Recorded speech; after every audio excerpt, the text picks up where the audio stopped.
Hey there, thanks for tuning in to another episode of Indie Author Blueprint. When stepping into the world of self-publishing, one of the first technical hurdles authors encounter is understanding ISBNs, International Standard Book Numbers, and copyright. Now, we're going to talk about copyright in future episodes. I'll touch on it a little bit today, but both of these play a vital role in protecting your work and ensuring it's identifiable in the marketplace. However, the process of acquiring these can be a bit confusing, especially for first-time authors. So I just want to say right off the top here that I personally have chosen not to go down the road of filing copyright registrations for every one of my books. In the future, I'll talk about what copyright means and how you could prove that you own your content. That's constantly changing in the world of AI and all that kind of stuff. So it's something that I want to be sure to be clear on when I present that. And that's not something I'm thinking about when I'm starting off with self-publishing. I'm really thinking about how do I get my book into the marketplace where it can be sold? How can I get it so it's identifiable? And how can it be registered just to me? So today we're focusing on those ISBNs. Now, what is an ISBN and why do you need one? Well, an ISBN is a unique identifier that's assigned to every published book. It helps bookstores, libraries, distributors, and retailers track and manage their inventory, and it's essential for selling books through any commercial outlets because it ensures that your book can be properly listed in the databases and found by readers. So think of the ISBN as a fingerprint of your book in the publishing world. Now, if you're thinking about just printing a few copies for family and friends, then you're not thinking about registering an ISBN. But if you're publishing a book because you want to sell it in the marketplace somewhere, you need to have it identifiable for people. Book retailers are not really interested in looking at books that are not properly identified. Now, an ISBN can only be registered to one entity, and it cannot be transferred. So this means even though the book content belongs to you, the author, if you did not register the ISBN, it belongs to someone else. So this is something that comes into play if you're somebody who initially published your book with a self-publishing company, and maybe they've gone out of business or they've said, we're not going to carry your title anymore. You still own the content. You might even get the file back to have yourself, but that file is going to contain an ISBN on the cover and on the copyright page that doesn't belong to you. So if you were to try to take the file exactly as it is and just re-release it on something like KDP yourself, you're going to get some pushback when you try to publish it because you don't have that registered to your name. It's registered to the publisher that you published with, or it might be registered to where you purchased an ISBN and you actually didn't own it and thought you did. So it's very important for you to get the ISBN number yourself. Now, if you want to re-release, I did this with my very first book. I had self-published it, and then the distributor said, we're not going to carry your book anymore. And so here, I actually had the file.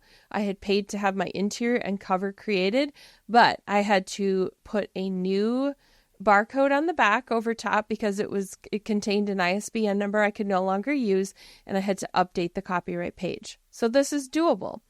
Now, some platforms like Amazon KDP will offer you a free ISBN for your book. And there are some really important distinctions for why you should not accept that. I'm going to be talking about that. I never advise using a free or discounted ISBN, and I'll tell you why in a minute. But first, let's distinguish between an ISBN and a barcode, and let's also distinguish between an ASIN. Now, first, let's do the ASIN.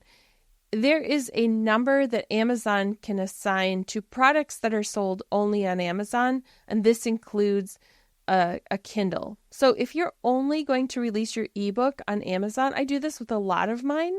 I only release them on Amazon with some, then I have not assigned an ISBN number to them because I'm going to use their ASIN number. It's just an Amazon standard identification number.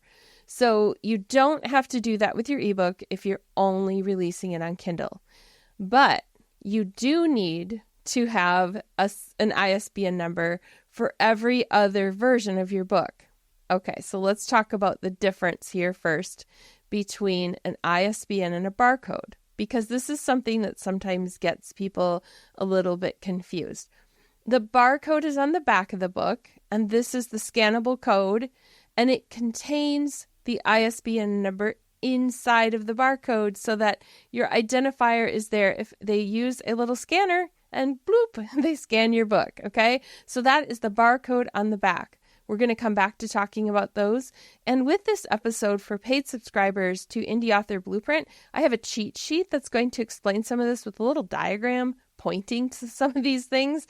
And so that will be a handy resource for you. If you're a paid subscriber, you'll get that linked on an email. Now, a free ISBN. This is a number provided by Amazon, maybe Ingram Spark, or whatever company you're using. If you accept a free ISBN, which means you would be registering the identifier for your book with that company, it means that the platform will be listed as the official publisher of record, not you. So this does not give you full control over the ISBN, and it could potentially limit your distribution channels outside of that platform. So let's imagine I said, I just want the free Amazon KDP ISBN number. I don't want to spend any money, and I'll take the freebie. Now, this is for a print book, okay? I cannot take my file and publish it now also on Ingram Spark or any other platform because I accepted to have Amazon be the owner of that ISBN. This is why I say buy your own ISBN, especially because if today I want to go with Amazon KDP and later I decide I want to learn more about how to have it released in two places, well, the problem is that I have to actually re-release the book because I have to add my own ISBN number to it, and then I can re-release it. It gets a little complicated because then you have to try to link up the reviews because you now have two versions of your book out there. So buying your own ISBN gives you complete control over your book, including the ability to publish it under your own publishing imprint, and purchasing your own ISBN then is the way to go for that. In the U.S., ISBNs are purchased from Bowker. This is the official ISBN agency for the United States government. It's an official agency. Now, in other countries, there are similar agencies. If you're listening in and you are not in the U.S., you need to find out which your official ISBN registrar is. In the U.S., we purchase from Bowker. Now, purchasing your own ISBN allows your book to be published and distributed through multiple retailers, and it gives you the flexibility to make decisions that are independent of any single platform. So the question that comes up often is, do I need a separate ISBN for each format? The answer is yes. Every version of your book, the paperback, the hardcover, the ebook, the audiobook, all requires its own ISBN. The only exception is, like I said, if you're doing your ebook only with Kindle, you do not. So for example, if I'm going to distribute my book in a paperback and a hardcover and an ebook, and I decide I'm only going to put the ebook on Kindle, I feel like that's where most of my sales are, so I'm fine with that. So that means I'm going to need an ISBN for the paperback, and I'm going to need an ISBN for the hardcover.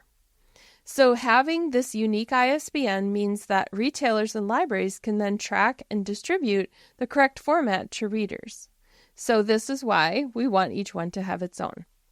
Now, I'm going to touch very briefly on copyright. I said I wouldn't spend much time on it, but this always comes up. So we'll think about this in detail in the future, but having a copyright is how you protect your work, and it ensures that nobody can reproduce, distribute, or adapt it without permission. And as the author, I want you to know that you automatically own the copyright the moment your work is fixed in a tangible form, like a written manuscript, not even published. When you put it into a Word document from your brain onto paper, you have the copyright to that. If you put it out on a blog or you send it on an email, this is yours. This is your content. And when we look at like having Word documents and files in our computers, we can go back and it will say what day that file was created. You can even show when it was modified. And so for me, that's enough coverage for me personally. But many authors want to register their copyright with the appropriate authority because it adds an extra layer of legal protection. And I don't blame you for wanting to do that. So I just mentioned that your document is automatically copyrighted once you have written it, you own it, you legally control who produces and reproduces and sells your work. But this doesn't prevent someone from infringing on your copyright unless you've officially registered it. So registering it means you fully protect your work and have the ability to enforce your rights in court, should you consider registering your book with your country's Copyright Office. So in the U.S., this is the U.S. Copyright Office, and it typically involves submitting an application, paying a fee, submitting a copy of your manuscript, and then registered copyrights give you a stronger legal standing if someone tries to copy or misuse your work. I did do this with one book. I also did it with a CD I recorded, and they do look at it carefully because on that CD I had a song I had co-written with one of my children, and I hadn't added that child to the copyright register, and they actually made me amend the form that I had submitted. So they do look it over carefully. If you want to register that, you can go to the U.S. Copyright Office and you will find all sorts of tutorials on what you need. Let's talk, though, before we move on to looking at the ISBNs, is some misconceptions about ISBNs and copyright. First, people might ask, do I really need an ISBN for self-publishing? Yes, if you plan to sell your work. I already mentioned that briefly, but if you're only selling ebooks and you're not doing print books, then there are people who will crank out many, many ebooks and they just use those ASINs because they're only on Amazon. That's fine. But if you want to have your book available in libraries and other platforms, yes, you do need one. I already established that the free one is not enough if you want wider distribution, if you want your own control. Now, if your book is self-published, do I need to register my copyright? That's up to you. All right, so where do we get these? Where do we get ISBNs? Well, first, Bowker, I said, is the official one in the U.S., and the shortcut to it is to look for Bowker My Identifiers because it will take you to the Bowker registration. Bowker does more than just ISBNs, but if you go to Bowker, search My Identifiers, you will get there. In other countries, there are designated agencies you can use, and buying a single ISBN can be kind of expensive, but Bowker does offer discounts for purchasing in blocks of 10. This price has changed, so I always have to look it up before I quote the price. But back in the day when I bought a whole bunch of them, it was like $125 for one, or it was like $300 for 10. I planned on doing multiple books, so I was like, I will take the $300. I didn't look it up today, so I don't know what the actual total is, but that is up to you. And especially if you're planning on doing 2 formats of your book, you may as well just get a block of 10. If you're thinking about copyright in the U.S., that registration is done at the U.S. Copyright Office. You're going to have an online application. You're going to have a fee of around $100 or so, and then you'll be able to file that. All right, that's enough on the copyright part because, like I said, I'm not an expert on copyright. I'm not an attorney. It's not something I promise to give you a lot of coaching on because I've chosen not to go that route myself. Let's look at some key takeaways here for independent authors when you think about an ISBN. Number 1. Buy your own ISBN if you want full control. I can't emphasize that enough. It's why I have repeated it several times here. It also lets you publish under your own publishing imprint. And when you go on Amazon and you look at books, I always look at who published this. I want to know who's the publisher. You will see some have names. Some of them have names you recognize. They will have like Random House or Baker Books, or they're going to have an imprint on there that may be one that you recognize. But there may be some that you're like, well, what publisher is that? Well, it's because that author has independently set up their own little publishing imprint, their own little publishing company, and they've named it. And so they are publishing under that imprint. When you buy ISBNs on Bowker, you have to put in a publisher name. So you have to think through and do some research and make sure no one else is using it, because you can't use one that somebody else is using. So, I have books on my desk right now from the Chicago.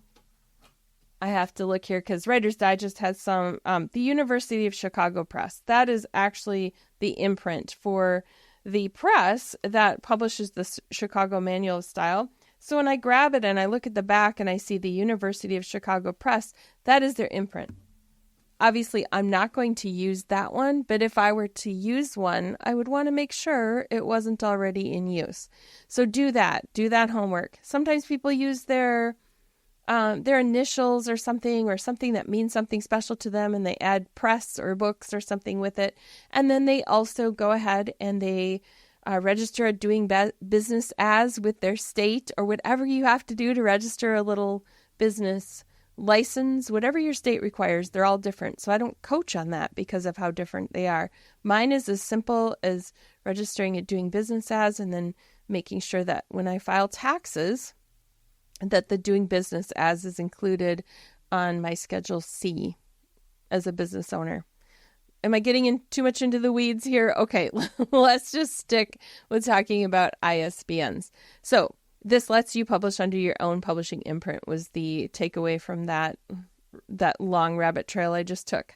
All right, so then plan for each format is the other takeaway. So plan ahead, because sometimes people don't think about it. They just go out there and buy that first ISBN because they're really eager, and they really didn't think about whether they were planning a book 2 or anything else in their publishing journey. And so if you want to save a little bit of money, you can go ahead and buy that pack of them. The other thing that is also available is there are different publisher associations, affiliations, and groups that officially offer some discounts. I'm part of IBPA, which is one. There's other ones too. And some of those will offer discounts at certain times of the year for you to buy a batch of ISBNs. The really important thing to note is not to look for discounted ones just randomly on the internet. There is one that is through BookLink, and it looks official because this is also connected to Bowker. Do not purchase your ISBN there. It looks appealing because it's under $30, and it's like, wow, I don't want to pay all this money. I just need an ISBN. Yeah, when you go to try to publish, you're not going to be able to put your own publisher name in there. They are going to have it registered to them. And so there's a specific use for those discounted ones with different publishers. Don't fall into the trap of cheaping out. Just go with Bowker and do it the official way, and you will make sure that you are the owner of your ISBN. Now remember, you're still always the owner of your content, but you want to own that ISBN too. Okay, so if this made your head spin a little bit, it's okay. I'll be coming back to this on different episodes and be talking about an ISBN. But for paid subscribers to Indie Author Blueprint, I have a whole cheat sheet on ISBNs where I give a little summary of this and some tips. Watch out for this. Here, I have the link in there. Here's where you can get your official ISBN numbers. And so that's just a PDF file that you can save to your files on your computer and use it as a reference guide. As we wrap up today, understanding ISBNs and thinking about copyright is a crucial step in your self-publishing journey. And while the process may seem intimidating at first, taking the time to learn about and acquire your own ISBNs and registering that copyright can ensure that your book is protected, it's professional, and it's ready for distribution. By investing in these early stages, you're setting a foundation for a successful and long-lasting career as an independent author. And if you remember from the first couple of episodes of this podcast, I want you to treat your writing like a business, not just a little side thing that you do in a halfway. I want you to do it fully like a business, because this is what ensures your success. You're setting yourself up for the marketing you're going to do. All of this leads to you presenting yourself as an official author/publisher in the market. So I encourage you to continue researching ISBNs think about your plan. Even if you don't buy your ISBNs right now, go ahead and think ahead so that you know what you're going to be doing next when you get to the place of publishing. Now, if you have questions about ISBNs, you can hop on a chat. I'm actually, for paid subscribers, I'm going to have a private chat where you can ask questions about ISBNs, but there's always a place for you to comment on the podcast episodes as well. So if it's something we can go into there, you'll find some comments right there in the podcast show notes. Thanks for joining me today. I will be back next week with another episode.